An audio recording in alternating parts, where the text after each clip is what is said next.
यहाँ चाहिँ अब बर्ड सो स्टार्ट हुन्छ एकछिनमा धेरैजना छ अब यहाँ चाहिँ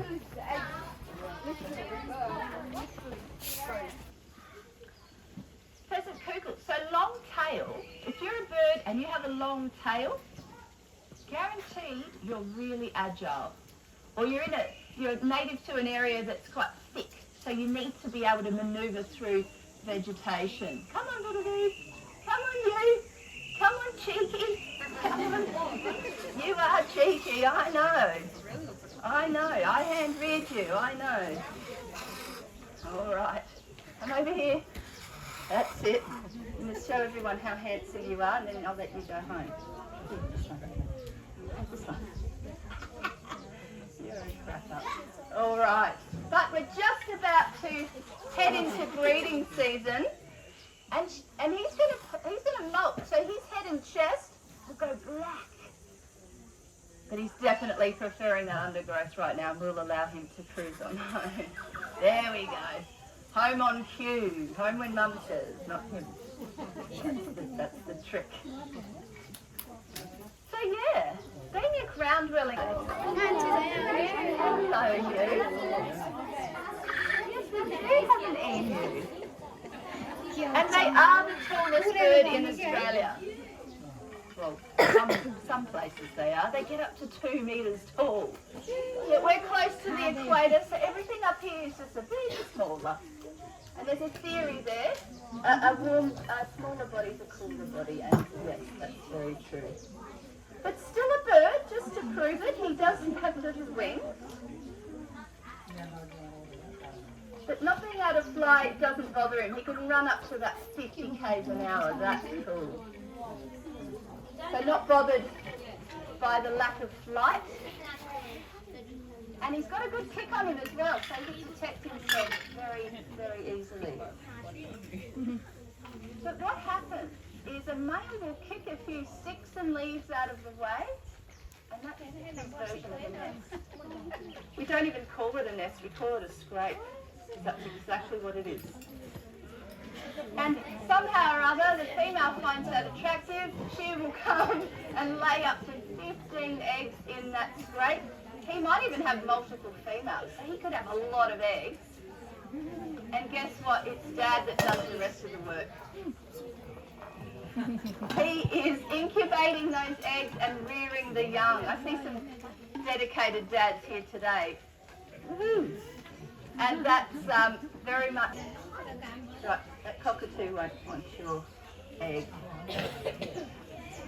This is Zane. So black-breasted buzzards are the third largest raptor in Australia. Starting off with the wedge-tail, sea eagle, and then these guys. It's a raptor that spends a bit of time on the ground. Very inquisitive. Great at problem solving. And why do you need big talons if you're on the ground? You may as well have feet like chickens. To defend yourself. Is that itching? Or that's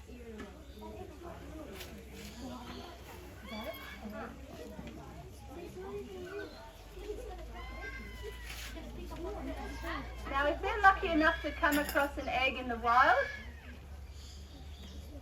they know just what to do. They need a bit of help. Their feet aren't capable of getting in, or their beaks by themselves.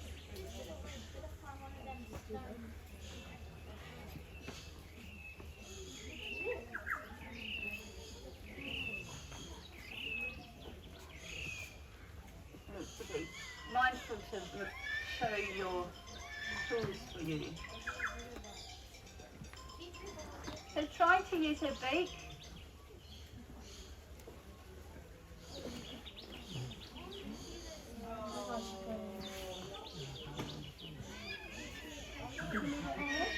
Wasn't that unusual?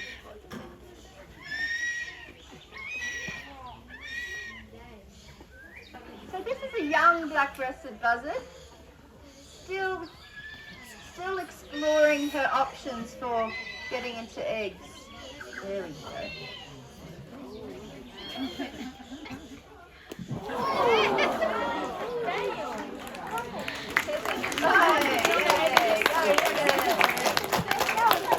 So they've evolved to use a tool. And don't they do it very well?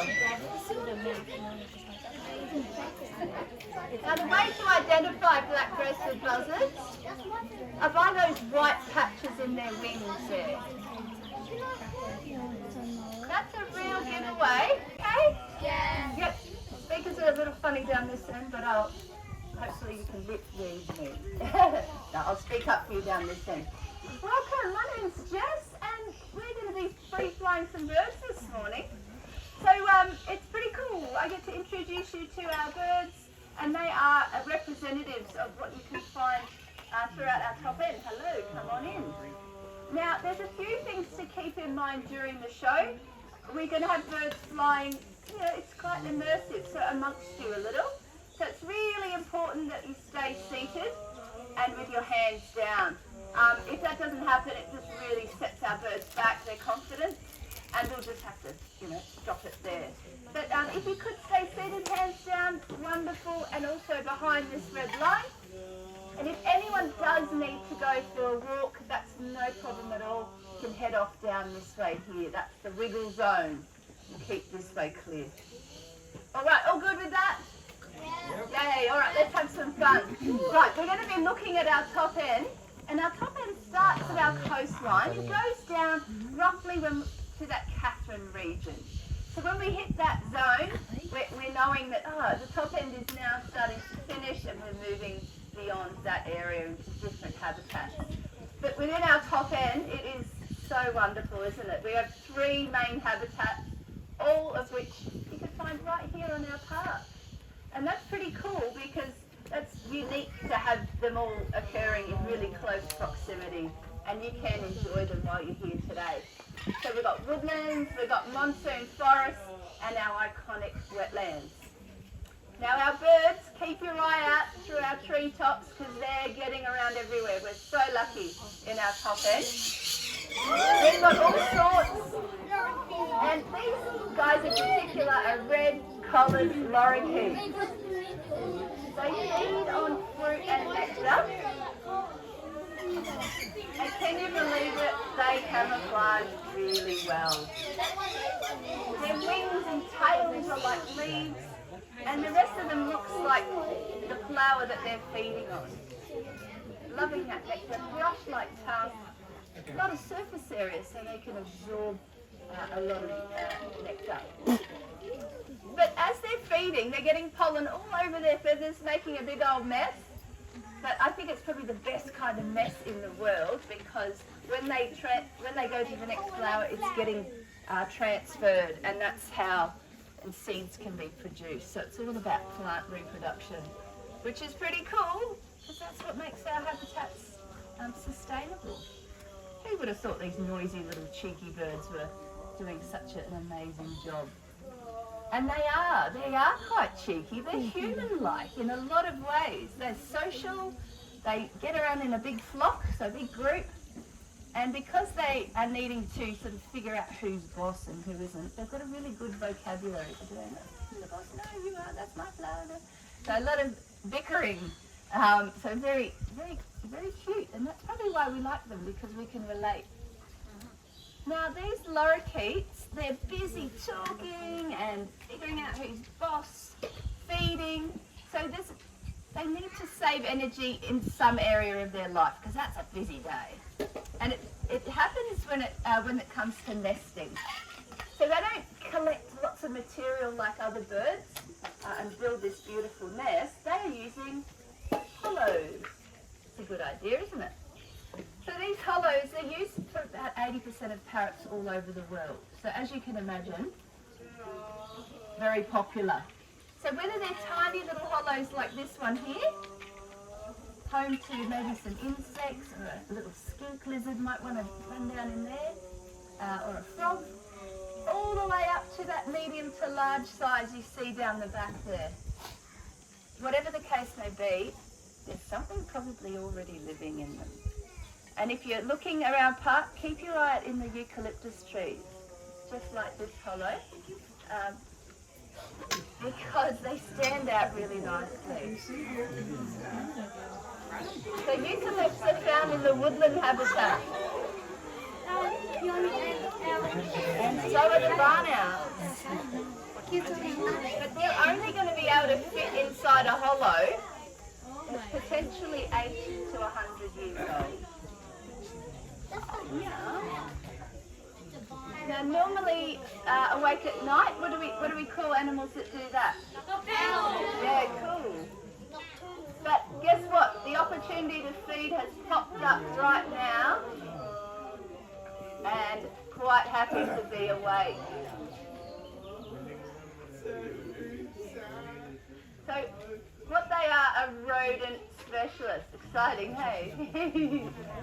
Yeah, I think so too. So, feeding on mice and rats, that's their favourite food. And she's a lovely girl. She's so gentle. If you're a mouse, you'll be worried. But she's so soft and so kind and so angel. So yeah, when they're awake at night, that's when their favourite food's awake. So they're hunting mice and rats, and they're nocturnal as well. There's a little lady. Now they're built especially for locating that prey and hunting it by stealth. So let's have a look at what makes them very cool. First of all, that facial disc. So beautiful, but also vital. Their whole face captures sound. And all the feathers are perfectly arranged to channel the sound to their ears, tucked away between their eye and the edge of that facial disc. I think you should come back as new. I won't intervene because I might get told off.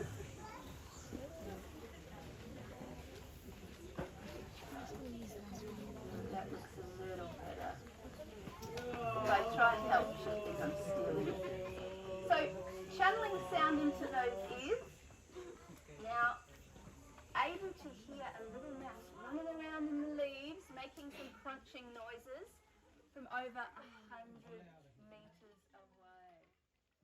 So that's pretty much between here and our